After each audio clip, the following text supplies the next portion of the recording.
67, à l'agneau sur son trône. Alors nous n'aurons pas de projection pour des raisons Covid ici. Donc je vous invite à prendre vos cantiques et nous allons chanter ensemble.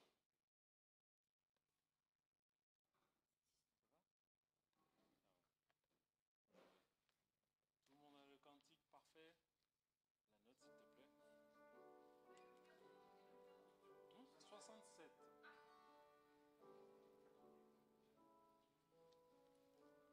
Ensemble.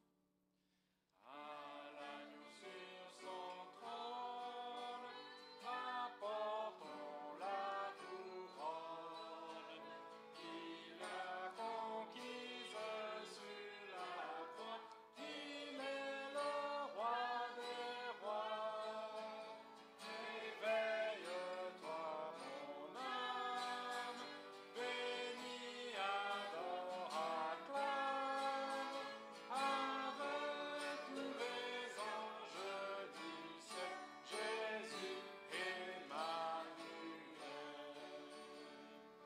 À l'agneau sur son trône, l'encens et la couronne, car il est le Verbe incarné, d'une vierge il est né.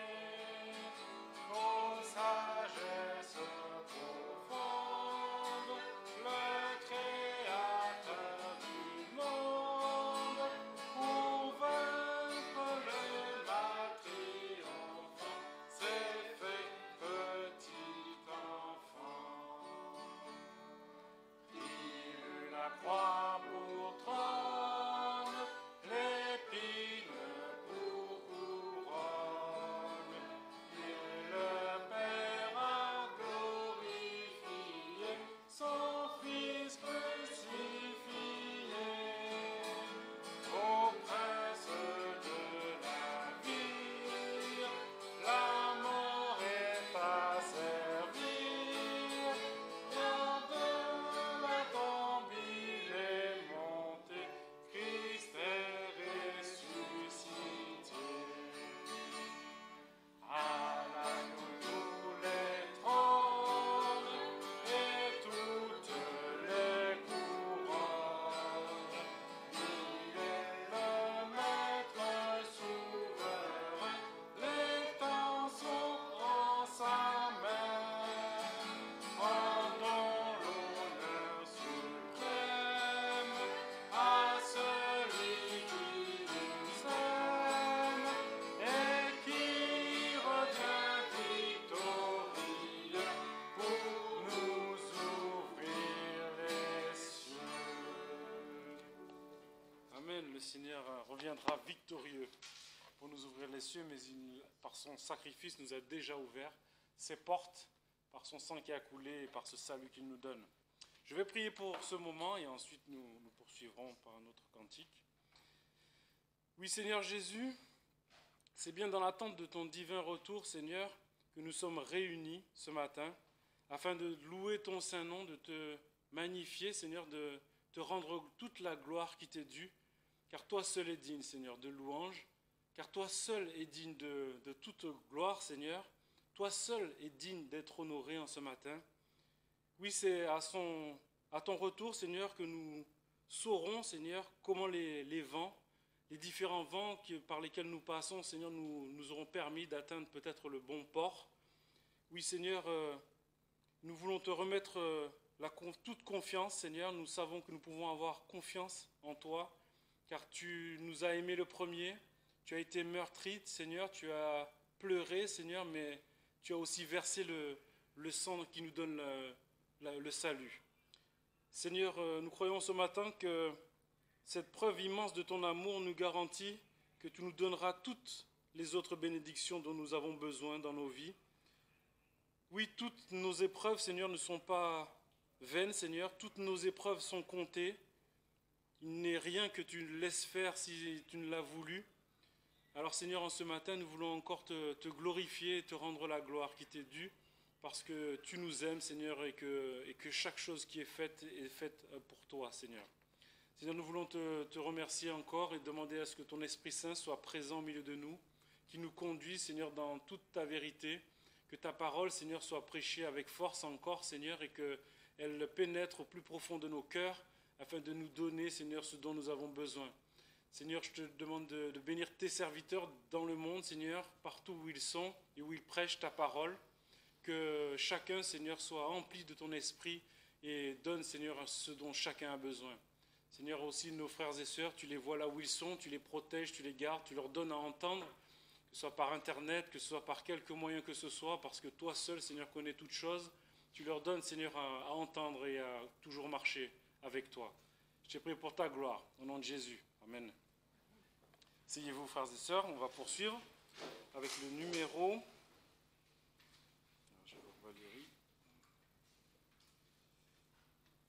C'est le numéro 368. La croix reste debout.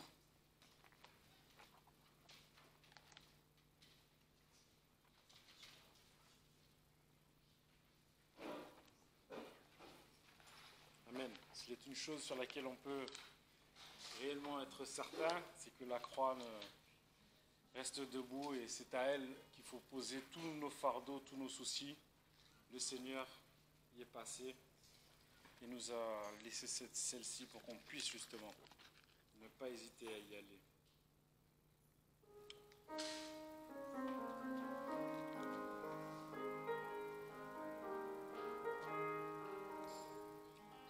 Ensemble. La croix reste debout. Alléluia, alléluia, elle domine tout. Alléluia, alléluia. C'est en vain que la haine contre elle se déchaîne, lumineuse et sereine. La croix reste debout. Alléluia, alléluia, au plus fort des combats. Alléluia, alléluia, la croix ne recule pas. Sur elle alléluia, alléluia, le Fils de monta. Alléluia, alléluia. Amour incomparable, ce Sauveur adorable, pauvre misérable, en Golgotha. Alléluia, alléluia, au plus fort des combats. Alléluia, alléluia, la croix ne recule pas. Soldats, gloire et roi. Alléluia, alléluia, portons partout sa croix. Alléluia, alléluia, car tous ceux qui délivrent sous la croix doivent suivre, sur la croix doivent suivre Jésus, le roi des rois.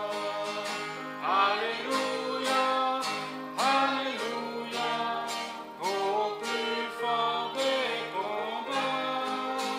Alléluia, alléluia, la croix ne recule pas.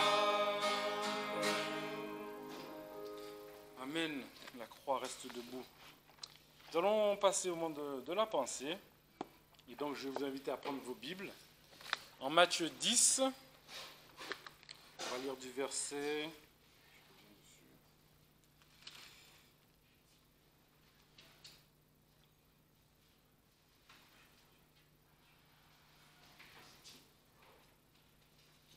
verset 16.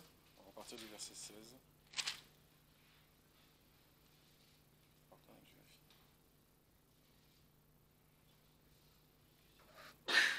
Ah, c'est du verset 16, voilà, 42. On lit, c'est parti, je vous le lis. C'est Jésus qui parle aux disciples donc. Voici, je vous envoie comme des brebis au milieu des loups. Soyez donc prudents, comme les serpents. Pardon ? Oui, c'est ça. Comme les serpents et simples comme les colombes. Mais soyez en garde contre les hommes, car ils vous livreront aux tribunaux et ils vous feront fouetter dans les synagogues. Et vous serez menés devant les gouverneurs et devant les rois à cause de moi, pour rendre témoignage devant eux et devant les nations. Mais quand on vous livrera à eux, ne soyez point en peine, ni de ce que vous direz, ni comment vous parlerez, car ce que vous aurez à dire vous sera inspiré à l'heure même. Car ce n'est pas vous qui parlerez, mais c'est l'Esprit de votre Père qui parlera en vous. Or le frère livrera son frère à la mort, et le père son enfant, et les enfants se soulèveront contre leur père et leur mère, et les feront mourir. Et vous serez haïs de tous à cause de mon nom. Mais celui qui persévérera jusqu'à la fin, c'est celui-là qui sera sauvé. Or, quand ils vous persécuteront dans une ville, fuyez dans une autre. Je vous dis en vérité que vous n'aurez pas achevé d'aller par toutes les villes d'Israël, que le Fils de l'homme ne soit venu. Le disciple n'est pas plus que son maître, ni le serviteur plus que son Seigneur. Il suffit au disciple d'être comme son maître et au serviteur d'être comme son Seigneur. S'ils ont appelé le père de la famille Belzébul, combien plus appelleront-ils ainsi ses domestiques ? Ne les craignez donc point, car il n'y a rien de caché qui ne doive être découvert, ni rien de secret qui ne doive être connu. Ce que je vous dis dans les ténèbres, dites-le dans la lumière. Et ce que je vous dis à l'oreille, prêchez-le sur les toits. Et ne craignez point ceux qui ôtent la vie du corps et qui ne peuvent faire mourir l'âme. Mais craignez plutôt celui qui peut faire périr et l'âme et le corps dans la géhenne. 2 passereaux ne vendent-ils pas une pite ? Et il n'en tombera pas un seul à terre sans la permission de votre Père. Les cheveux même de votre tête sont tous comptés. Ne craignez donc rien, vous valez mieux que beaucoup de passereaux. Quiconque donc me confessera devant les hommes, je le confesserai aussi devant mon Père qui est aux cieux. Mais quiconque me reniera devant les hommes, je le renierai aussi devant mon Père qui est aux cieux. Ne pensez pas que je sois venu apporter la paix sur la terre. Je suis venu apporter non la paix, mais l'épée. Car je suis venu mettre la division entre le fils et le père, entre la fille et la mère, entre la belle-fille et la belle-mère. Et l'homme aura pour ennemis ceux de sa maison. Celui qui aime son père ou sa mère plus que moi n'est pas digne de moi. Et celui qui aime son fils ou sa fille plus que moi n'est pas digne de moi. Et celui qui ne prend pas sa croix et ne me suit pas n'est pas digne de moi. Celui qui aura conservé sa vie la perdra, mais celui qui aura perdu sa vie à cause de moi la retrouvera. Celui qui vous reçoit me reçoit, celui qui me reçoit celui qui m'a envoyé. Celui qui reçoit un prophète en qualité de prophète recevra une récompense de prophète. Et qui reçoit un juste en qualité de juste recevra une récompense de juste. Et quiconque aura donné à boire seulement un verre d'eau froide à un de ces petits, parce qu'il est mon disciple, je vous le dis en vérité, qu'il ne perdra point sa récompense. Amen. C'est le Seigneur qui parle. Et oui, c'est pas toujours simple à entendre, mais nous sommes aussi des disciples du Seigneur.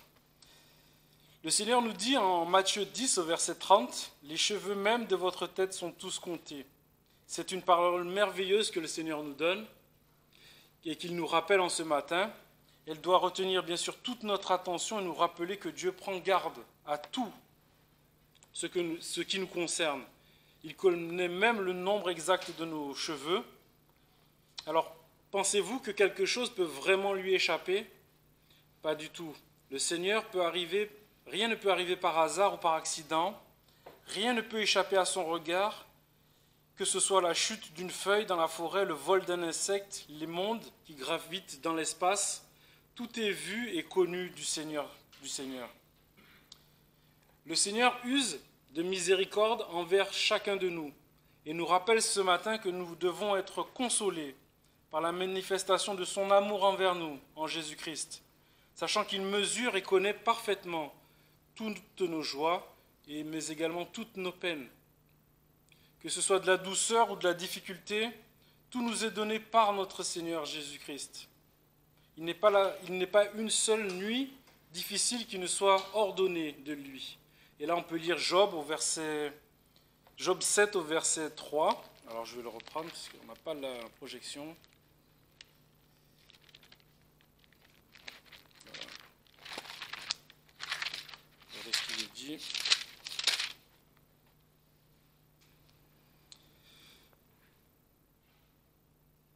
Ainsi, j'ai reçu en partage des mois de déception et l'on m'a assigné des nuits de fatigue.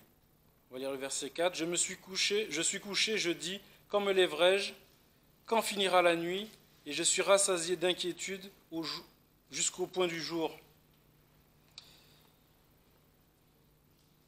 Il n'est rien, je vous disais, oui, qui ne soit ordonné si ce n'est par le Seigneur. Pas une douleur, pas une larme qui ne soit connue de Dieu. Mais nous avons aussi cette promesse et cette consolation que Dieu ne nous éprouvera jamais au-delà de nos forces. En 1 Corinthiens 10 au verset 13, vous pouvez le lire.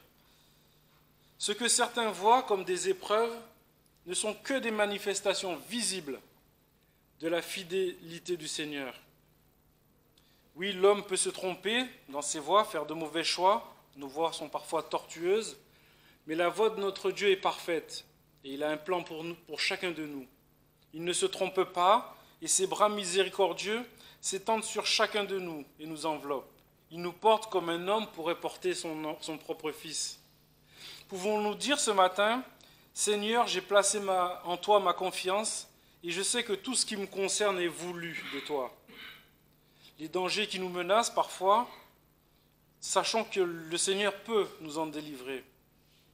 Les labyrinthes de difficultés où parfois nous nous égarons sont des labyrinthes où le Seigneur peut nous montrer la sortie. Grâce à sa miséricorde, nous savons qu'il garde les pieds de ses bien-aimés et qu'il ne tombera jamais un cheveu de leur tête sans que le Seigneur ne l'ait permis. Tantôt le Seigneur nous conduit par des chemins obscurs, tantôt par des voies douloureuses, mais le plus souvent par des sentiers détournés que nous n'aurions peut-être même pas choisis nous-mêmes. Mais dans toutes les situations, il nous conduit toujours avec sagesse et compassion.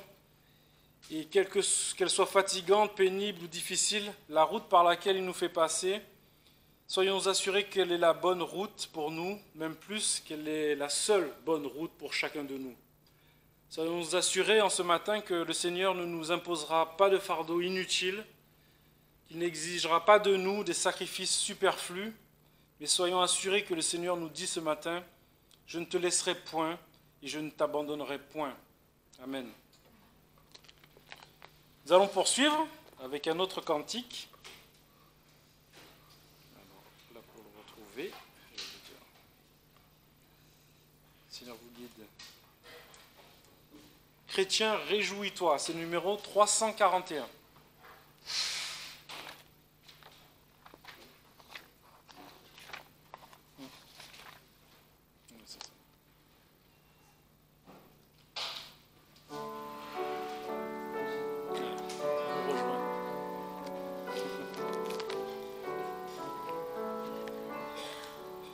Ensemble.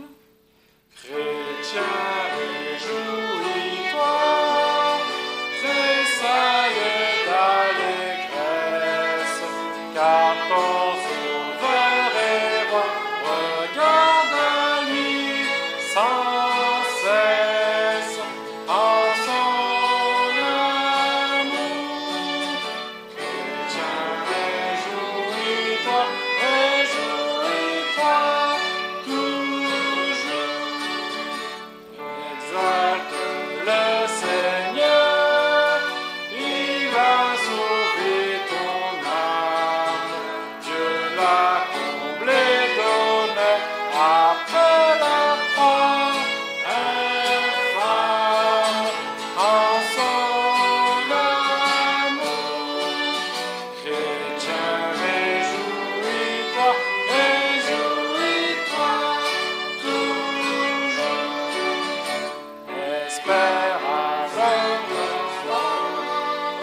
Voici ton Dieu confie les portes de la mort au prince de la vie en son amour.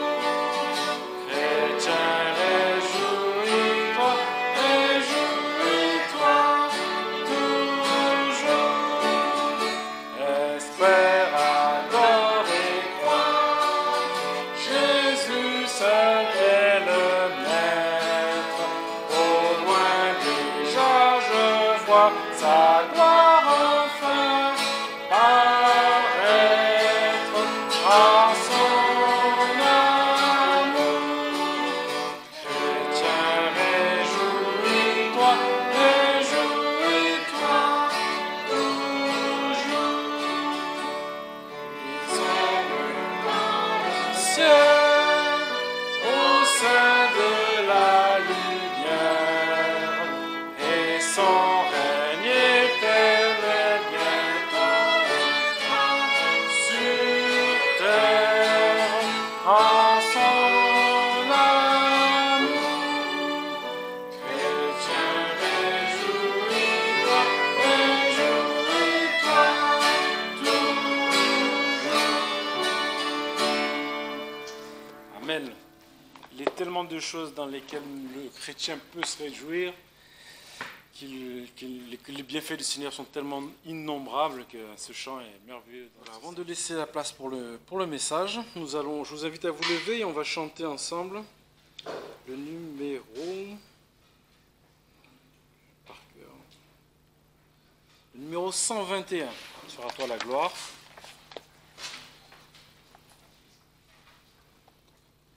C'est un chant que nous connaissons. Le 121, voilà. Divin Sauveur. Amen. Le Seigneur est venu sur la terre.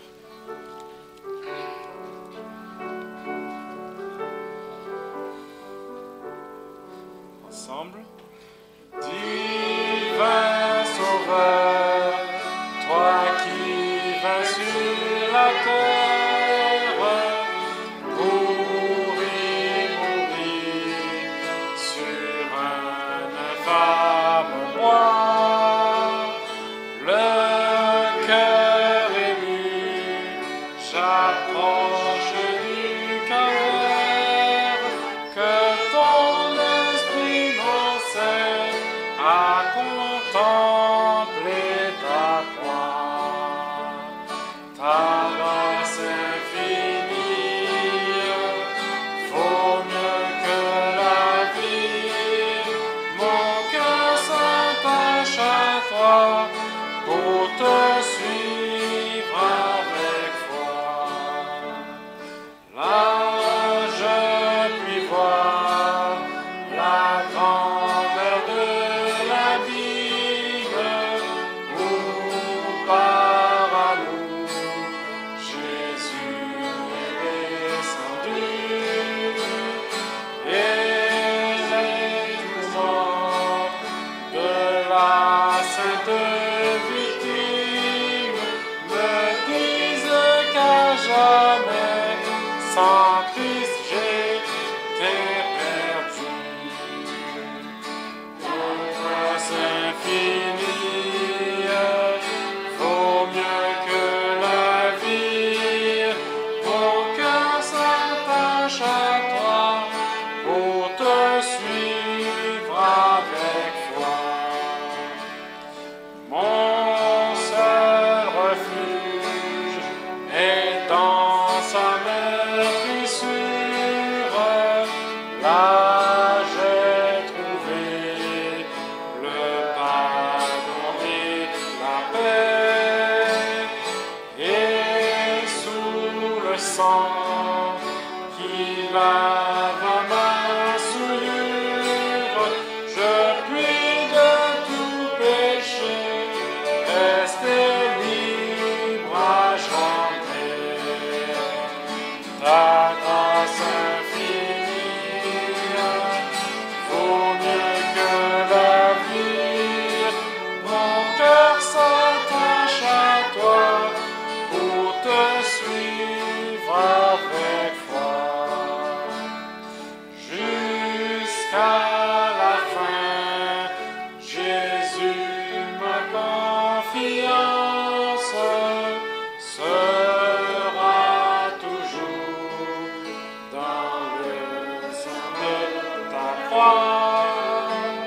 C'est là mon cœur, cette ferme assurance, et que toujours aussi j'obéisse à ta voix. Ta grâce infinie vaut mieux que la vie. Mon cœur s'attache à toi pour te suivre avec foi. Amen. Si vraiment le Seigneur avait voulu nous avertir de ça, attention, si vous ne faites pas ce qu'il faut, vous resterez sur terre, et si vous faites ce qu'il faut, ce qui me plaît, vous monterez au ciel. Je pense que c'était le meilleur moyen de le dire, le meilleur moment aussi pour le dire, non? Puisqu'il parle de l'enlèvement du Seigneur, il nous dit voilà votre espérance, et ensuite, en conclusion, il aurait dit mais attention, faites bien ce que je vous dis, parce que sinon, vous allez rester là ou vous serez enlevés. C'est pas ce qu'il a dit. Il a dit simplement, vous savez ce que vous avez à faire, et quel est l'enjeu? Vous conduire de manière à me plaire à Dieu. Est-ce que d'un coup, Dieu qui a choisi, qui s'est fait une épouse, dont il a promis qu'il la rendrait parfaite pour le jour de notre réunion, dont il a dit qu'elle sera revêtue, qu'elle sera... Est-ce que d'un coup il va se dire, oh, finalement, non, il y en a la moitié qui ne me plaît pas là, je vais en laisser. Parce que, voilà, l'enjeu là c'est de dire des chrétiens. Il a dit, le pasteur a bien dit, des chrétiens resteront et des chrétiens seront enlevés. Les chrétiens seront tous enlevés. C'est écrit, on l'a lu, non? Nous serons enlevés, nous les vivants qui serons restés, nous serons enlevés. Et nous serons toujours avec le Seigneur. Certaines traductions disent, nous serons tous enlevés même. Bon, je ne sais pas, là, c'est pas le cas, mais quoi qu'il en soit, là c'est pas écrit tous, mais d'autres versions le disent. Mais peu importe. Enfin, ce qui compte, c'est que c'est une promesse pour les chrétiens et que, assurément, si le Seigneur voulait nous faire peur avec cette doctrine d'enlèvement, il l'aurait dit. Il a juste dit, voilà comment faire pour me plaire. Verset 2, car vous savez quel commandement nous vous avons donné au nom du Seigneur Jésus. Vous le savez, je ne vais rien vous apprendre aujourd'hui. Nous n'allons rien découvrir. Nous savons ce qu'il faut faire pour plaire au Seigneur. Pour lui plaire, pas pour être sauvé. Tout à l'heure, on a lu un texte qui dit « Celui qui persévérera jusqu'à la fin sera sauvé ». Est-ce que c'est notre persévérance à venir à l'église, à donner la dîme et à évangéliser qui va faire qu'on sera enlevé? Parce que si on a oublié quelque chose, eh ben non, désolé. Quand je suis parti aux Philippines, le dernier jour, je devais remplir des documents encore par Internet, dans les 72 heures qui précèdent le vol, et il y avait des documents qui étaient des documents d'entrée pour les conditions sanitaires. Et une fois, j'étais allé voir qu'est-ce qu'il y avait à compléter, ça avait l'air très simple, donc je me suis dit, je le ferai juste avant de partir. J'avais oublié de le faire. Donc l'après-midi qui précède mon envol, je m'y mets. Et là, catastrophe, il y avait des pages et des pages, des questions que je ne comprenais même pas. Ils me demandaient des indicatifs internationaux que je ne connaissais même pas. Enfin, il y avait des choses, et je le complétais comme je pouvais. Heureusement, avec Internet, quand on ne sait pas quelque chose, on demande à Monsieur Google, et il vous aide. Donc, M. Google m'a beaucoup aidé cet après-midi-là, et j'arrive à la fin, vraiment, j'avais bataillé, parce que c'était vraiment mes dernières heures pour faire ça, quoi. Et si j'y arrivais pas, je partais pas, hein. Et j'envoie, et il se passe rien. J'envoie, il se passe rien. Je savais plus quoi faire, parce que vraiment, je m'étais bagarré pour arriver à tout compléter, et ça marche pas. Qu'est-ce que je fais? J'attends, est-ce que c'est long, est-ce que c'est la connexion? Et je vois ce temps-là qui passe, et je me dis, demain tu ne peux pas partir peut-être. Hein. Et puis je me dis, bon, Seigneur, c'est entre tes mains, qu'est-ce que je dois faire? Et puis à un moment donné, hop, je ferme mon truc, je recommence à zéro. Je remplis tout. C'était plus facile, parce que là j'avais déjà défrayé un peu, j'avais un peu tout nettoyé, donc je savais à peu près, et ça s'est passé beaucoup plus vite, et j'appuie, et là ça passe. Voilà, donc j'ai pu partir aux Philippines. Il y a eu d'autres événements un peu du même genre. Mais quoi qu'il en soit, est-ce que l'enlèvement du Seigneur va nous mettre dans un tel état que... Est-ce que j'ai oublié mon document sanitaire? Est-ce que j'ai Seigneur, pardon, je n'ai pas toujours donné ce qu'il fallait, ou Seigneur, je n'ai pas répondu quand tu m'as demandé ça. Est-ce que c'est ça l'enjeu? Les hommes vous mettre ça sur les épaules, le retour du Seigneur et notre réunion avec lui ne nous met pas ça sur les épaules. Voilà. Nous ne tremblons pas, ne craignons pas. Le Seigneur, quand il nous parle de l'enlèvement du Seigneur, il nous dit, vous savez ce qu'il faut faire pour me plaire, faites ce qu'il faut faire pour me plaire, pas pour être sauvé. Ce n'est pas votre perfection, pas votre persévérance, pas votre obéissance, bien que le Seigneur nous le demande, et ce qu'on va lire maintenant, c'est ce que le Seigneur nous demande pour lui plaire. Mais l'enjeu n'est pas rester ou partir si le Seigneur veut bien nous trouver aptes au service. Vous voyez, même le service pour le Seigneur, l'apôtre Paul en parle et il dit, bon, mais tu m'as jugé digne d'annoncer l'évangile, ben, j'y vais. Mais il n'était pas parfait. Et pourtant, le Seigneur l'a jugé digne dans le sens où il allait faire ce qu'il fallait. Alors, si le Seigneur veut bien nous donner ses injonctions, ses encouragements, c'est juste pour lui plaire. On veut, avant notre réunion avec lui, lui être agréable. C'est pas la même chose, non, faire des choses pour être agréable, ou parce que si on ne le fait pas, il va nous rejeter. Voilà, c'est pas la même chose. Donc, c'est ça que le Seigneur nous montre, lui être agréable, jusqu'à ce que nous allions à sa rencontre dans les airs, et qu'en attendant, ben, nous puissions faire ce qui lui plaît, et que ça soit notre consolation même de savoir que, même si ce n'est pas toujours facile, il va venir nous chercher, et nous serons consolés. Donc, quelles sont, très simplement, les 3 choses que le Seigneur nous a montrées dans ce texte? Allez, j'aime bien poser une question. Donc, vous allez probablement voir les mêmes choses que moi. Si vous preniez... Alors, il y a des phrases. Je ne vous demande pas de me donner des phrases. Je vous demande de donner peut-être les 3 points que vous mettriez si c'était à votre tour maintenant de faire le message. Donc, vous diriez, une chose que demande le Seigneur, c'est notre sanctification ou sainteté. Les 2 mots sont dans la phrase. Vous voyez? Je ne l'invente pas, c'est ce qu'on va voir. Deuxième chose, donc sainteté, sanctification, ok. Deuxième chose, on le voit un tout petit peu moins, mais pourtant il en parle à plusieurs reprises. Charité. Moi là je fonctionne en sainteté, charité, c'est bien pour les messages de mettre des mots qui terminent de la même manière, c'est toujours bien. Donc sainteté, charité, l'amour, ok. La troisième, c'est plus compliqué parce que le mot n'y est pas. Donc moi-même, j'ai hésité entre plusieurs mots. Mais, allez, est-ce que vous pourriez voir un 3e point là? Une injonction très concrète, très pratique de ce qui doit remplir notre vie en attendant de rejoindre le Seigneur. C'est plus difficile. Là, c'est pas la paix qui est écrite, non. Non. Hein? Travail. Travail, patrie, non, travail, tout court. Non, travailler, enfin, je veux dire, c'est étonnant que ce soit un commandement du Seigneur que travailler. Alors, j'ai pas, comme travail, ça ne va pas avec sainteté. J'ai trouvé autre chose, parce qu'il y a travail et il y a s'occuper de ses propres affaires avec. Enfin, il y a plusieurs choses là-dedans, mais... Pour moi, il y a honnêteté qui aurait pu passer, parce qu'il faut travailler honnêtement, c'est écrit, mais qui englobe l'ensemble, j'ai eu envie de dire, la simplicité. Sur cette terre, nous avons des choses toutes simples à faire. On pourrait dire responsabilité aussi. La responsabilité inclut l'honnêteté, le travail, tout ça. Donc j'ai mis simplicité, et c'est vrai que ça passe par le travail. Voilà. Pourquoi? Ben, dans cette épître-là, dans ces épîtres-là, justement, un des problèmes qui était soulevé pour que Paul écrive, c'était justement des gens qui, prétextant du retour du Seigneur et de son avènement, ben, ils disaient, puisque de toute façon, le Seigneur revient, franchement, pourquoi faire? Je vais cotiser, pourquoi faire? Je vais payer des impôts, pourquoi faire? Je vais travailler. S'il y a des gens qui ont déjà de l'argent, qui peuvent m'en donner, ben moi j'attends le Seigneur, dans la prière, dans la louange, et tout ça, et pourquoi pas un peu enfin, le Seigneur a dit travailler. Alors, on le verra à la fin, mais dans quel état d'esprit aussi on travaille? Bon, enfin, alors, revenons, premier point, et on fera un survol, mais la sainteté, ça veut dire quoi finalement? Voilà. Dieu est saint, dans son temple, il y a La gloire, la sainteté, est-ce que c'est simplement une absence de péché, une absence de souillure? Oui, il y a ça.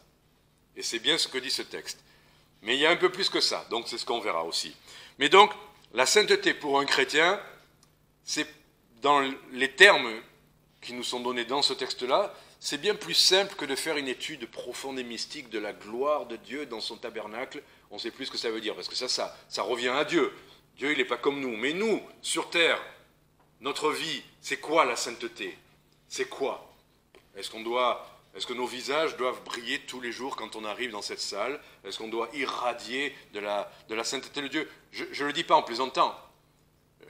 Mais là, dans ce texte-là, c'est bien plus concret, c'est bien plus simple que ça, et bien plus accessible. Et même la sanctification, des fois on en fait quelque chose de presque inaccessible, tellement c'est profond et mystique, et on se dit, ouh là là, ceux qui ont écrit ces livres qui en parlent pendant des centaines de pages, ils vivent quelque chose, nous, on est à des kilomètres de ça, on ne sait pas comment on pourrait vivre ça, qu'est-ce qu'il faut faire? Est-ce qu'il faudrait que je jeûne pendant une semaine? Il faudrait que je prie pendant toute une nuit? On ne sait plus ce que c'est finalement la sainteté, mais même si toutes ces choses-là sont réelles, en l'occurrence, dans ce texte-là, c'est bien plus simple. La première chose, eh bien, verset 13, chapitre 3, verset 13, qu'il a fermé vos cœurs pour qu'ils soient irrépréhensibles dans la sainteté devant Dieu notre Père. Première chose, la sainteté, c'est déjà pas simplement faire ou ne pas faire, c'est nos cœurs. Qu'est-ce qu'il y a dans nos cœurs? Le Seigneur le dit, c'est de l'abondance du cœur que la bouche parle. On voit bien que la sainteté, d'abord, doit résider dans le cœur. Les Juifs, justement, qui sont très axés sur la pratique, faire ça ou ne pas faire ça, ce qu'il y a dans leur cœur, ils s'en soucient bien peu. Vous voyez, être à une étude où, pourvu qu'on fasse ce qui nous est demandé, peu importe ce qu'il y a dans notre cœur. Ben non.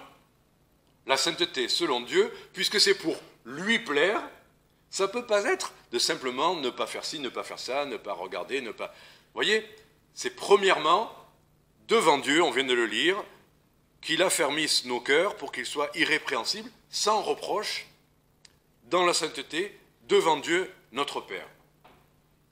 C'est pas être rendu ça, c'est rester comme ça. C'est-à-dire que nous avons le privilège d'avoir été rendus saints devant Dieu, une fois pour toutes, par l'offrande de Jésus-Christ. Alors des fois on dit c'est la doctrine, il nous a justifiés, et à ses yeux nous sommes comme ça. Ok, mais est-ce qu'il ne nous a pas aussi, concrètement, lavés par son Saint-Esprit? Est-ce que son Esprit n'a pas purifié nos cœurs pour que certaines choses n'y résident plus? Est-ce qu'il ne l'a pas fait quand on s'est converti? Amen. Oui, il l'a fait. C'est pas. Vous voyez, on parle de cette justice qu'il nous impute, ou de cette sainteté qu'il nous impute, dont il nous revêt, mais à ses yeux, mais à la fois, là, c'est dans nos cœurs, c'est concret. C'est-à-dire que là, pour lui plaire, si dans nos cœurs nous sommes en train de penser des choses, de la cupidité, des mauvaises pensées, de la colère, de l'animosité, ou pire que ça, parce que ce texte-là nous montre bien qu'il peut y avoir même bien pire que ça. Pire, je ne sais pas si c'est pire, mais en tout cas, Dieu voit les cœurs, ils sont de nos cœurs, donc il sait ce qu'il y a aujourd'hui dedans. C'est la sainteté devant lui, parce qu'il voit tout. Et aujourd'hui, jusqu'à son avènement. C'est pas aujourd'hui dimanche, mon cœur, je fais attention, mais demain lundi, on verra bien. Moins grave, puisque je ne vais pas à l'église. Non. La sainteté devant Dieu, puisque Dieu vit en nous tous les jours, jusqu'à la fin du monde, il n'y a pas des jours où on essaie de lui plaire et des jours où on se relâche complètement. Non, le Seigneur, il n'y a pas un jour où il aime bien nous voir avec des bonnes pensées, et puis le reste du temps, peu importe, pourvu que vous m'ayez consacré le dimanche, pourvu que le dimanche, vous soyez saints dans vos cœurs. Non, c'est tous les jours.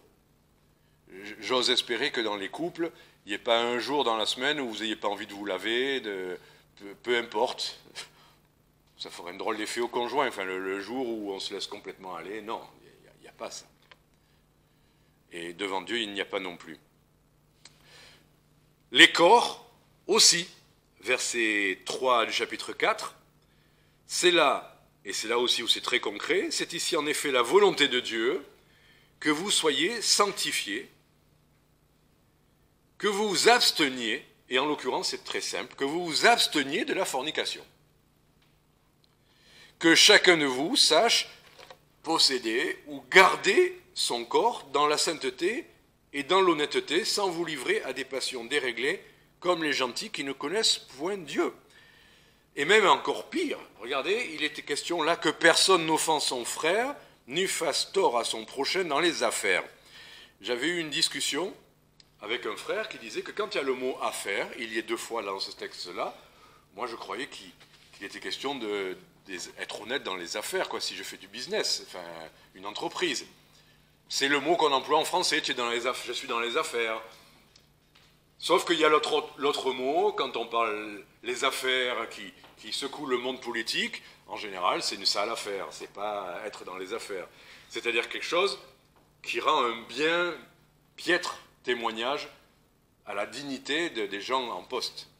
Et là, en l'occurrence, eh bien, ne pas faire tort à son prochain dans les affaires, c'était littéralement, là, juste avant, il était question de fornication, voilà, de choses qui ont rapport au corps, de ne pas faire n'importe quoi, de savoir garder son corps dans la sainteté. Quand on entend dire aujourd'hui, dans certaines églises, que, comme ça m'est arrivé, oui, comme dans les gens du monde, hein, oui, il faut essayer quand même avant le mariage, parce que sinon on ne sait pas si ça marche. Non mais, littéralement, j'ai entendu ça à des pastorales, enfin, pas en France, mais... Et on a été obligé d'avoir cette discussion avec des pasteurs. Ah oui, mais vous êtes des Occidentaux, vous ne comprenez pas, nous, on est différents. Non, fornication, c'est tout rapport en dehors du mariage. Et là, quand il est question là, de ne pas faire tort à son prochain dans les affaires, c'est quoi? Ne pas offenser son frère, c'est quoi? C'est l'adultère. C'est-à-dire, dans certaines églises, il pouvait arriver qu'il y ait même des gens qui commettent l'adultère avec le conjoint d'un frère ou d'une sœur. On se dit, mais oh, qu'est-ce qui arrive, Paul, là? Ben non. Malheureusement, ces choses-là arrivent. Gloire à Dieu si ça n'arrive pas parmi nous, on pourrait dire. Mais malheureusement, combien on entend parler de ces choses-là, même chez des gens censés être chrétiens, même dans des églises. C'est d'une tristesse absolue, c'est faire blasphémer Dieu, et pourtant ces choses-là arrivent. Et justement, bon, ça ne doit pas. On n'a aucune excuse à se trouver pour agir comme ça. Aucune excuse. Ah oui, mais mon mari, il ne s'occupe pas de moi, il ne m'aime pas. Ou ah, mais ma femme, elle ne me comprend pas. Et puis un jour, oh, mais elle me comprend. Mais peut-être que... J'ai entendu ça d'une chanteuse chrétienne, très connue aux États-Unis, très réputée. Ben, elle a osé dire, parce qu'elle a pris un autre homme qui était déjà marié, elle était déjà mariée, et elle s'est remariée avec l'autre, et ils s'étaient connus même avant, et elle a dit, oui, mais Dieu m'a conduit dans un nouveau chemin.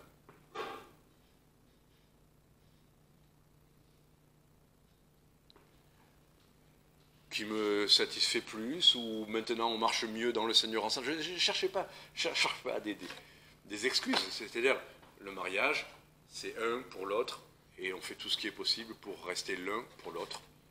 Et il n'y a pas d'excuse devant Dieu pour agir autrement.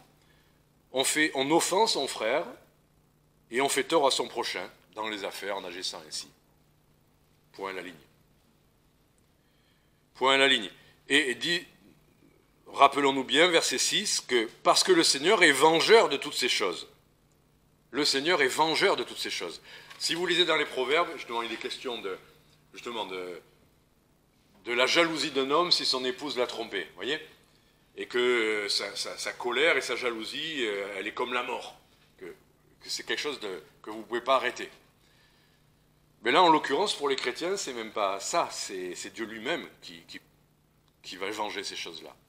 Pour les gens qui professaient d'être chrétiens, et dramatiquement, malheureusement, c'est des fois même des pasteurs, enfin, ou des responsables d'église, des gens en poste de responsabilité importante devant les frères et sœurs qui ont pu faire ce genre de choses. On se dit, mais c'est pas possible. Personne n'est à l'abri. Personne. Derrière le pupitre ou sur notre chaise, personne n'est à l'abri. Faisons bien attention, gardons-nous de toute situation qui nous mette en porte-à-faux ou en difficulté par rapport à ces sujets-là. Gardons-nous. Et là, en l'occurrence, ben voilà, maintenant qu'on a compris ça, rappelons-nous que le Seigneur est vengeur de toutes ces choses. Ce ne sera pas aux hommes à trancher ça. Peut-être des choses resteront cachées, mais devant le Seigneur, rien n'est caché. Donc ça, c'est la sainteté. Vous voyez, c'est très simple et concret finalement. On ne peut pas être plus concret. Ne pas faire ça ou ne pas faire ça. Veiller sur son propre cœur avant toute chose pour ne pas être enclin ensuite, parce que personne n'est à l'abri. Deuxième chose, on a vu la sainteté, mais on a vu que avec le Seigneur, c'est pas simplement ne pas. Sinon, la vie chrétienne, elle serait... Bon, c'est pas très rigolo quand même, seulement des ne pas faire ci, ne pas faire ça. Il y a autre chose de bien mieux, c'est la charité, l'amour. Chapitre 3, verset 12, il est dit « Et que le Seigneur vous fasse croître et abonder en charité les uns envers les autres et envers tous, comme il en est de nous envers tous. » Voilà. Il y a souvent cette question qui est posée, l'amour doit s'appliquer pour qui? Ben là, c'est écrit, les uns envers les autres, donc entre chrétiens, on doit veiller à ce que l'amour abonde, pas simplement à petite dose, abonde, mais aussi envers tous. Donc ça veut dire, parce que c'est une discussion qu'il y a dans le judaïsme aussi, hein, quand dans le judaïsme il est question de s'aimer, ils ont bien compris que c'est l'amour au sein de la communauté. Et moi qui reçois maintenant, je participe à cette chorale, je suis inondé des gentils mots qui s'envoient les uns les autres. Je dis, mais on n'en fait pas autant. Franchement, ils n'arrêtent pas de se bénir, de s'envoyer des jolies vidéos, de se dire des mots gentils. Je dis, mais ils se connaissent depuis des siècles tous, là. Ils sont tous la même famille ou quoi? Mais non, même les nouveaux, ils sont comme ça, ils s'envoient tous les vœux pour toutes les fêtes. Mais vraiment, avec du cœur, c'est impressionnant. Ils disent, mais tu es de notre famille maintenant, on t'aime, enfin... Ça, pour le coup, ils s'aiment. Voilà. Mais le chrétien, il y a aussi envers tous. Envers tous. On devrait aussi aimer les gens qui ne sont pas comme nous. Aimer les juifs, aimer les musulmans, aimer les gens qui nous entourent. Tous. Quand j'étais à Riyad ou à Jeddah, donc en Arabie Saoudite, le Seigneur a touché mon cœur de voir des gens, effectivement, en voilés, en noir et tout ce que vous voulez. On entendait les prières qui résonnaient, les prières très fort, hein, musulmanes. Mais j'ai vu des êtres humains, à un moment donné, j'ai vu une petite scène qui m'a touché. J'ai vu une petite jeune femme, en voile intégral, hein, noir et tout ça, discuter avec un garde, lui en tenue policière, quoi. Et moi, je ne savais pas quoi faire, j'avais 4 heures à attendre, donc je l'ai regardé. Et c'était mignon, parce qu'elle avait des petits baskets en dessous. Elle avait la tenue noire de la tête aux pieds, mais elle avait des petits baskets. Et je les voyais, ils discutaient, ils rigolaient. Enfin, je me dis, mais c'est des jeunes gens qui sont en train de faire connaissance, peut-être, qui vont se marier. Enfin, et je les voyais, c'était mignon. Mais c'est terrible, parce que... Je me dis, mais comment on peut leur annoncer l'évangile, quoi? Ils sont comme nous. Ils sont comme nous. Ils sont tristes, ils sont joyeux, ils veulent se marier, ils attendent beaucoup. Et c'était Riyad. Et c'était des voiles de la tête aux pieds. Donc, charité les uns envers les autres et envers tous. Ne nous laissons pas impressionner par les gens tels qu'ils sont, avec leur tenue, ce qu'on croit, qu'ils croient. Ayons de l'amour pour tous, quoi. Et ensuite, chapitre 4, versets 9 et 10, pour ce qui concerne l'amour fraternel, là c'est vraiment l'amour fraternel entre frères et sœurs, vous n'avez pas besoin qu'on vous en écrive. Donc il dit, vous savez très bien ce qu'il faut faire, il n'y a pas de souci. Car vous avez appris vous-même de Dieu à vous aimer les uns les autres. Donc c'est chouette. Paul pouvait dire aux Thessaloniciens, vous savez ce que c'est l'amour. Dieu vous l'a enseigné, vous le faites. Et c'est aussi ce que vous faites à l'égard de tous les frères qui sont dans toute la Macédoine. Mais nous vous exhortons, frères, à y exceller de plus en plus. Bon, s'aimer dans l'église, on se dit, ben voilà, le dimanche on se voit, on se sourit, on prend des nouvelles les uns des autres. Mais est-ce que comment dire, vous faites de la même manière à l'égard de tous les frères qui sont là? Bon, c'est la Macédoine, mais admettons que la Macédoine, ça soit une grande région, la région Provence-Alpes-Côte d'Azur, voire la France. Est-ce qu'on peut dire, à l'église de Marseille, ils aiment, ils y excellent même à cet amour-là? Comment on peut aimer tous des frères et des sœurs qu'on ne connaît pas, des églises qu'on n'a jamais rencontrées, pour lesquelles on ne fait rien? Comment on peut faire pour aimer ces gens-là, ces frères et sœurs? Il y a des manières très concrètes, hein, déjà, oui, de l'aide matérielle, quand on prend des nouvelles, donner des nouvelles, échanger, c'est la moindre des choses. Comment on peut aimer quelqu'un avec lequel on n'a aucune communication, dont on ne sait rien? C'est facile de dire « j'aime tous les chrétiens du monde, prions maintenant pour tous les chrétiens du monde. Je prie Seigneur, je les aime, je les aime. » Ça veut dire quoi, tu les aimes? Ils le savent que tu les aimes? Comment on pourrait savoir comment tous les frères savent que tu les aimes? Parce que tu l'as dit? Non, parce qu'il y a des manières concrètes de le montrer. Soutenir des missionnaires, soutenir des œuvres, prier pour quand... Vous savez quoi? Je me suis rappelé qu'il y a quelques années, quand il y avait eu un typhon aux Philippines, je ne sais pas si vous vous souvenez, mais on avait fait un don pour ces églises-là. Peut-être que vous en souvenez même pas. Mais en fait, c'était assez étonnant parce qu'à Aix, en Provence, on avait reçu la visite d'un vieux monsieur, docteur Larry Clayton. Un monsieur qui était avec ses bretelles et qui jouait de l'harmonica. Il a prêché un soir à une étude là-bas, très courtement, et il est venu nous voir à Marseille. Alors à Marseille, il jouait de l'harmonica dans la rue, et les gens s'arrêtaient et il leur parlait du Seigneur. Ça a été toute sa vie, ça. Et pourtant, ça a été un pasteur d'une église de centaines, voire de milliers de personnes, qu'il a commencé des œuvres aux Philippines. Et il m'avait dit, oui, j'étais missionnaire pendant des années aux Philippines, et j'ai demandé là-bas à des gens s'ils connaissaient le docteur Larry Clayton, ça vous dit quelque chose? Et il y en a un ancien, il m'a dit, oui, je vois très bien qui vous dites, il a bien travaillé là-bas. Et ce frère, il y a quelques années, on était restés en contact, et il m'avait prévenu qu'il y avait eu une tempête, justement un typhon, et qu'il avait tout dévasté aux Philippines. Mais notre église, on avait fait un don. Vous vous en souvenez pas, mais moi je m'en souviens. On avait fait un don pour les Philippines, comme on a fait un don aussi pour un frère qui a un cancer, pour l'aider. On avait déjà des connexions avec les Philippines, sans le savoir. Enfin, bien sûr, il y a la mission auprès des navigants, qui est en contact avec eux, parce qu'il y en a beaucoup. Mais des fois, c'est juste ça. Apprendre qu'il y a une détresse à un endroit, et prier, et parfois pourvoir. C'est une manière, et je pense qu'ils n'avaient pas d'autre moyen de le faire à l'époque, que de subvenir aux besoins, envoyer des missionnaires, ou soutenir. Vous voyez, c'était ça l'amour concret à l'égard de toute une région. Et les gens pouvaient témoigner qu'à Thessalonique, ils avaient donné, l'amour concret se manifestait de cette manière-là. Mais il n'y a pas que cette manière-là, je le dis pourquoi? Parce que si on revient au verset 12, chapitre 3, verset 12, l'apôtre Paul, parce que si l'amour, ça n'est que donner de l'argent, il n'y a pas que ça. Il y a une autre manière. Regardez au verset 12, donc, que l'amour abonde envers les autres et envers tous, comme il en est de nous envers vous. Là, l'apôtre Paul ne parlait pas d'argent qu'il envoyait à Thessalonique. De quoi il parlait? Comment son amour pouvait se concrétiser? À lui, pour eux, à l'égard des Thessaloniciens.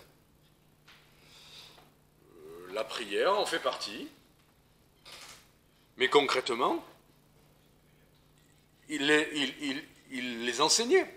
Voilà, quand au verset 10, il dit il voulait avec une ardeur excessive, jour et nuit, il voulait les voir, et combler les lacunes de leur foi. Donc Paul était appelé pourquoi? Il était évangéliste, mais il était enseignant aussi. Et il avait vu que dans leur doctrine, il y avait des choses qui manquaient. Alors il aurait pu dire, je vais prier pour vous, que Dieu vous corrige, vous complète.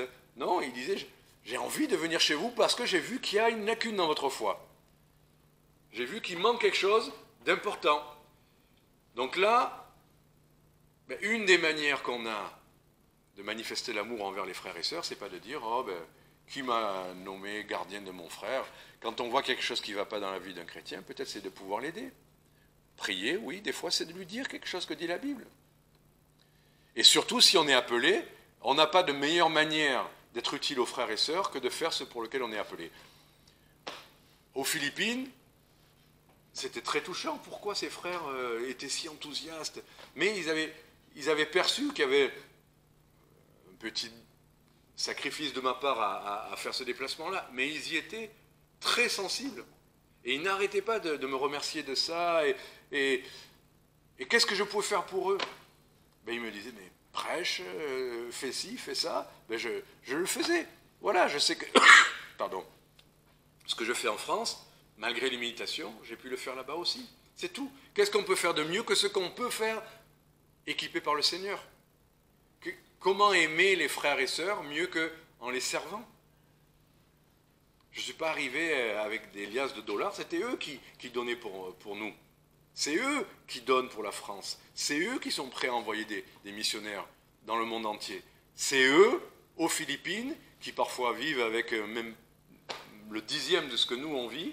C'est eux qui sont généreux et qui pourvoient, entre autres, à nos besoins, à mes besoins ou aux besoins de notre famille. Chacun donne ce qu'il peut donner, et il donne.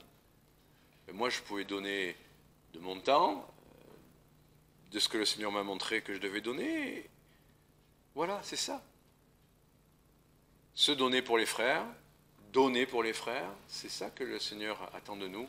Et c'est ça l'amour. C'est pas juste des belles déclarations de oh, qu'est-ce qu'on est gentil, qu'est-ce qu'on s'aime, regardons-nous, trouvons-nous sympathiques et beaux.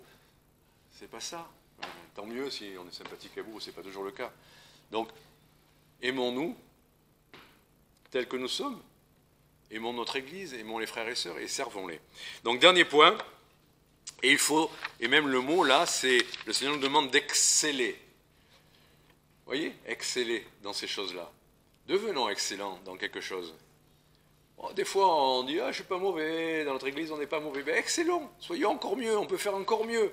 Et j'étais, comment dire, gêné parfois, mais ils n'étaient pas du tout gênés, ils étaient heureux de donner et de donner et de donner généreusement, de donner. Ils étaient heureux de ça, et ils étaient convaincus que Dieu était heureux de ça, qu'il les bénissait pour ça, et ils étaient reconnaissants de ce que Dieu les bénissait, qu'ils pouvaient donner. Ben, vous voyez, ils ne donnaient pas pour être bénis, mais n'empêche qu'ils voyaient la bénédiction de Dieu. Et les églises qui donnaient le plus, qui envoyaient le plus, qui pourvoyaient le plus, étaient celles qui grandissaient le plus. Une église, je vous montrerai les photos, dans la jungle. Ben, cette église-là avait des locaux gigantesques, ils avaient je ne sais pas combien de personnes qui travaillaient là, ils étaient en train de bâtir. Au début, le missionnaire, un jour, enfin c'était pas un missionnaire, c'était un pasteur, mais il me dit, vous savez qu'un jour, quelqu'un a voulu me donner, il m'a parlé d'une somme incroyable. Et il dit, j'ai refusé qu'on me le donne, parce que ça aurait permis de commencer un travail, mais on n'avait pas les moyens pour la suite. Donc j'ai dit, oh non, on ne commence pas. Et puis le Seigneur lui a montré qu'il devait accepter. Et après, le Seigneur a pourvu pour faire quoi? Un bâtiment pour imprimer des Bibles. Imprimer des Bibles. Et ils sont en contact avec cette mission, celle-là, où ils fabriquent ces Bibles-là, parce qu'ils sont très King James là-bas, et ils sont très à fond, hein, alors là, à fond. Donc, ben, ils veulent faire la même chose pour l'Asie. Et j'ai vu des vidéos très très réussies, très touchantes de ce ministère-là. Ben, j'étais très, très encouragé de voir ça, et de voir que ça y est, ils ont terminé le bâtiment, ils ont posé un étage, on a dormi à l'étage, enfin... Et plus ils donnent, et plus ils ont. C'est ça qui est extraordinaire de voir ça dans ces œuvres-là. Ils n'ont aucun regret à donner, ils ne sont pas appauvris, ils sont vraiment devant le Seigneur, et dans leur église, ils sont vraiment enrichis. Donc j'ai refusé à un moment donné d'être mal à l'aise parce que c'était une bénédiction. Ça s'appelle des actions de grâce que de donner pour le Seigneur. C'est pas juste, oh là là, encore donner. C'est vrai que des fois, on demande trop, mais quand ça vient du Seigneur, c'est une bénédiction. Et je termine avec la simplicité. Donc on a vu sainteté, charité et simplicité, le travail. Voilà, en attendant que le Seigneur vienne nous chercher, qu'est-ce qu'on doit faire? En l'occurrence, un travail, c'est avoir de quoi donner aux autres. Si on n'a pas de travail, on dépend des autres. Si on a un travail, on peut donner. Et si on doit travailler, je ne sais pas, c'est pas une question de plus ou pas plus, mais de travailler et d'avoir un peu plus, si on peut donner plus, gloire à Dieu. Il y a des gens qui sont devenus très riches, mais qui avaient décidé pour leur vie que quoi qu'il arrive, ils auraient cette somme-là pour leur vie, et tout ce qu'ils auraient en plus, ça serait toujours pour l'œuvre. Ben, c'est des gens qui ont soutenu des missions et des missions et des missions, parce qu'ils sont devenus riches. Je ne prêche pas l'évangile de la prospérité, hein, en disant ça. Hein. Mais il n'empêche que c'est arrivé. C'est arrivé. Voilà, Caterpillar, les jus de fruits Tropicana, enfin, c'est des gens qui sont connus. Dès le départ, Signal, voilà. Ben là-bas, j'ai rencontré des gens qui avaient un peu cet état d'esprit. Bon, ben, si c'est vraiment pour le Seigneur, que Dieu les bénisse, quoi. Voilà. Et ils donneront pour l'œuvre du Seigneur. Donc le travail, l'honnêteté, parce que c'est pas tout de gagner de l'argent, mais c'est surtout du témoignage qu'on rend devant les hommes. L'honnêteté. Assumer ses responsabilités. Et verset 11, vivre paisiblement et s'occuper de ses propres affaires. Voilà, avant que le Seigneur revienne, vivons paisiblement, travaillons. Alors justement, c'était ma conclusion. Avec le retour du Seigneur, je pense qu'il faut qu'on vive au jour le jour comme si c'était le dernier jour. Pas avoir des projets où oui, je vais me sanctifier. Aujourd'hui, qu'est-ce que je peux faire ? Obéir au Seigneur, croire ce que le Seigneur m'a dit. Aujourd'hui, je ne vais pas attendre demain pour prendre cette décision-là, ou je ne vais pas attendre demain pour faire ce que le Seigneur m'a montré. Je dois le faire aujourd'hui. Ça, c'est parce que si le Seigneur revient, est-ce que je lui aurai plu ou est-ce que je lui aurai déplu ? Est-ce que je vais être confus quand il va revenir ? Il me prendra, bien sûr. Mais est-ce qu'il me trouvera confus et éloigné ou dans sa présence ? Ou est-ce qu'il pourra dire, mais c'est bien ? Bon et fidèle serviteur, j'ai été touché parce que des fois je me disais qu'est-ce que tu fais ici et pourquoi. Et au moment même où je me disais ça, l'église s'est mise à chanter, enfin une chorale à chanter well done. Well done. C'est-à-dire bien fait. Et c'était la chanson justement où le Seigneur dit à ses disciples, enfin à son enfant ou à son serviteur, c'est bien fait, tu rentres, tu as été fidèle en peu de choses.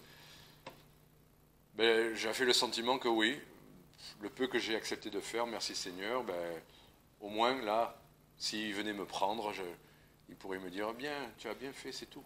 Voilà. Et c'est pas question d'aller aux Philippines ou... Si vous faites ce que le Seigneur vous demande et qu'il vient vous chercher, que vous puissiez entendre, tu as bien fait, ça m'a plu ce que tu as fait. Tu l'as fait par ma grâce, hein, c'est pas parce que tu es un super héros, simplement tu as bien voulu, tu as obéi. C'est ça que le Seigneur attend de nous. Lui plaire, c'est le croire et lui obéir. Mais à la fois, vivre chaque jour comme si c'était le dernier jour, avant qu'il vienne nous chercher, mais à la fois, vivre comme s'il allait revenir dans 100 ans. C'est-à-dire, là, il est question de travailler. Vous voyez, il aurait pu dire, mais non, puisqu'il revient demain, non, avoir des projets pour le Seigneur, vivre comme si vous restez 100 ans. On vit sur terre. Ne vivons pas déconnectés de la réalité. Vivons comme si c'était la veille ou le jour même de notre réunion avec lui. S'il vient nous chercher cet après-midi, ça peut arriver. Même ce matin, avant 1h, 12h45. Mais ça arrivera un jour. Comment dire ?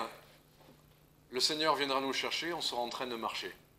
C'est comme ça qu'il a fait avec l'homme de l'ancienne alliance, là, celui... Hein ? Enoch, voilà. Ce qui caractérisait Enoch, c'est quoi ? Il marchait avec son Dieu et le Seigneur le prit. Amen. Il n'y a pas besoin d'aller à l'aéroport et de s'enregistrer, et de porter une valise. Il vous prendra, vous serez prêts, vous inquiétez pas. Il viendra, marchez avec lui et il vous prendra. Amen. Qu'il nous prenne comme ça, sans douleur, juste en un instant, alors qu'on est en train de marcher avec lui. Voilà, sainteté, charité et simplicité. Que le Seigneur vous bénisse. Frères et sœurs, et nous allons chanter un dernier cantique pour clôturer. clôturer ce moment de culte. Je vous invite à prendre le numéro 246. De Dieu, l'amour éternel.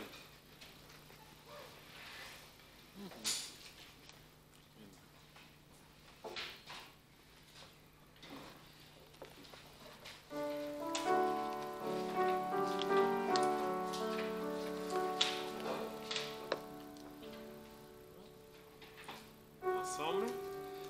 De Dieu, l'amour éternel, à mon cœur s'est fait connaître, et je sais qu'il est réel, par l'esprit qui me pénètre, toutes mes terreurs ont fui, une douce prévidence, ô sécurité profonde, il est à moi, je suis à lui. Ô sécurité profonde, il est à moi, je suis à lui. Jamais l'oiseau n'a chanté hymne si mélodieuse, et la terre a porté tant de fleurs si ravilleuses. Jamais dans l'azur de la nuit une lumière si belle.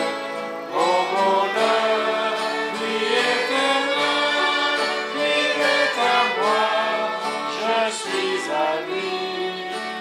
Au sauveur, vie éternelle, il est à moi, je suis à lui. Mes péchés ont disparu, chassés comme une fumée, car pour moi, Jésus mourut, de lui mon âme est aimée, sûr et fort de son appui, je repose en sa tendresse, et tout bas redit sans cesse, il est à moi, je suis à lui. Et tout bas redit sans cesse, il est à moi, je suis à lui. À lui seul et pour toujours, l'enfer, la mort et la vie, rien ne peut de son amour priver mon âme ravie, que le monde soit détruit et que le soleil s'éteigne. Jésus vit et Jésus règne, il est à moi, je suis à lui. Jésus vit et Jésus règne, il est à moi, je suis à lui. Amen. Bon dimanche à tous. Il est à moi, je suis à lui.